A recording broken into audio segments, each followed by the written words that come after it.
Bom dia a todos. Agora, no mês de setembro, a gente viu um arrefecimento no fluxo de captação da indústria, né, de fundos de renda fixa e crédito privado. Então, a gente vinha tendo um influxo na ordem de 40 bi por mês para os fundos, e a gente viu nesse mês uma entrada de pouco mais de 11 bi. Né? Eu acho que parte dessa redução na captação da indústria vem do fato que alguns fundos que vinham captando bastante fecharam para captação, né? Então isso naturalmente diminuiu a entrada de recursos e além disso a gente vê que a gente tem tido uma redução no nível de spreads do mercado e trazendo uma foto de taxa de carregamento menor, né, para frente. Quando a gente olha o mercado primário, a gente segue vendo um mercado bem aquecido. Em setembro a gente viu até de certa forma, uma aceleração no ritmo de captação pelas empresas. Então a gente observou aqui 29 bi de emissões no mercado de CDI+. Então nesse mês específico, né, a gente teve mais emissões, inclusive, do que entrada de recursos na indústria, o que a gente acha positivo, né? Mas a gente ainda vê muitas dessas emissões vindo com prazos muito longos e com taxas já muito, muito baixas, de forma que a gente não entende serem ativos com risco-retorno interessante, né? Então a gente viu, por exemplo, algumas emissões grandes vindo para 7 anos, a CDI mais 0,55% ao ano, né? Então a gente entende que não é uma taxa, não é um spread de crédito num nível sustentável no médio e longo prazo. Então a gente tem sido bem seletivo em quais emissões a gente tem entrado no mercado primário e a gente tem deixado muitas emissões passando. A despeito disso, a gente tem visto essas emissões saindo, né? Então tem tido apetite por parte do mercado para essas emissões. A gente não tem visto ainda um grande número de emissões tendo baixa demanda e grande volume de garantia firme por parte dos bancos. No mercado isento, foi um mês de quase 7 bi, né, de emissões, e esses ativos também a gente tem visto ainda bastante demanda por parte do mercado, seja dos fundos, né, por parte das gestoras, seja de pessoas físicas no varejo.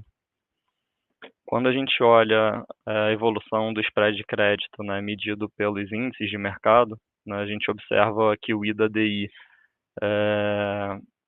fechando em 1,37, né, então estável no mês, enquanto o IDPCA infraestrutura fechando de 0,47 para 0,41.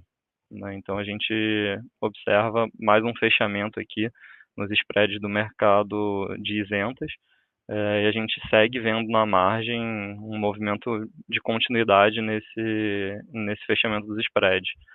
Para os ativos em CDI+, né, apesar do índice ter ficado de lado, quando a gente observa os ativos de melhor rating e melhor qualidade de crédito, a gente segue vendo um fechamento adicional no mercado, nos spreads de crédito, e a gente já vê muitas dessas emissões com spreads abaixo do que eram ali no final de 2019, início de 2020, antes da pandemia.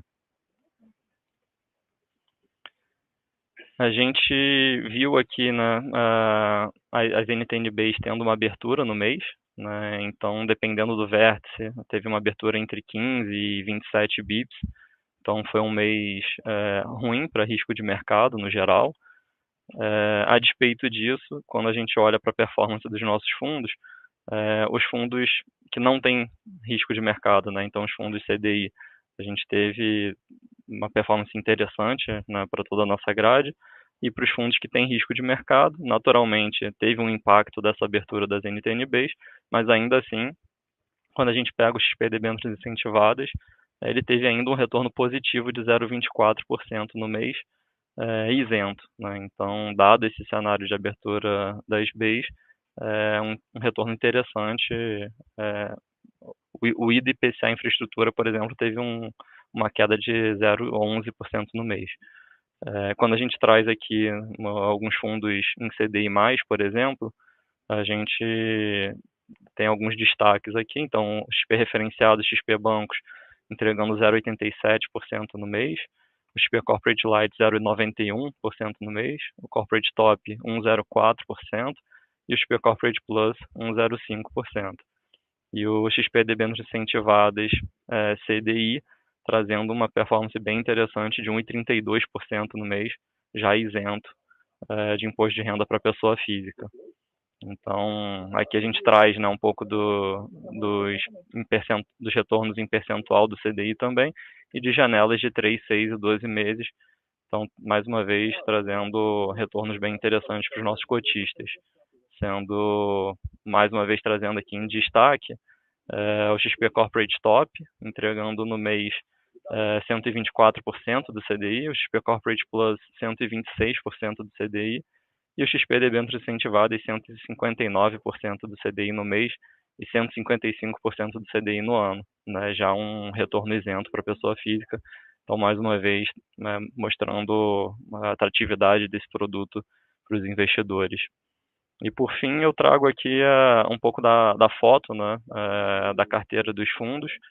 A gente mostra aqui um pouco do percentual de alocação em crédito, a duration dessa carteira de crédito e o spread bruto da carteira de crédito de cada um dos fundos. Então, XP referenciado 87% alocado, numa carteira com spread bruto de 0,45%, XP Bancos quase 82% alocado, num spread de 0,34%.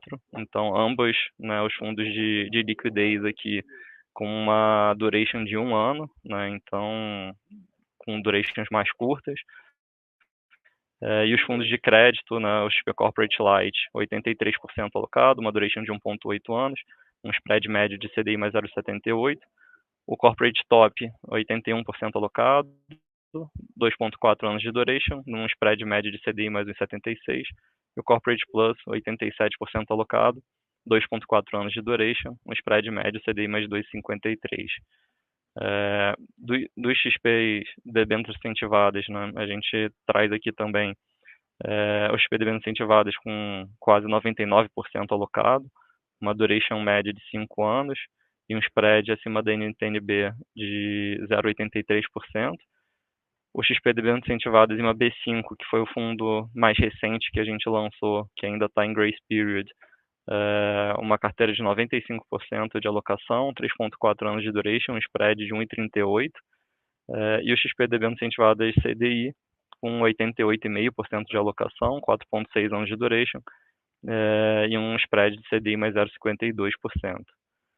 E aqui embaixo a gente traz também os fundos de previdência, né? Então, a gente segue com a nossa cabeça de manter um portfólio com uma duration mais curta, né? Então, a gente tem deixado de entrar em muitos desses primários que têm vindo mais longos, por mais que essa estratégia, às vezes, traga um spread para a carteira no geral um pouco menor do que poderia ser, a gente entende que para esse cenário atual é mais interessante estar mais defensivo e estar numa carteira mais curta, né?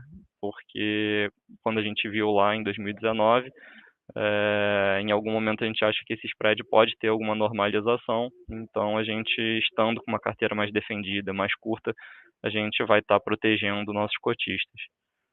Então esse é o nosso cenário que a gente tem.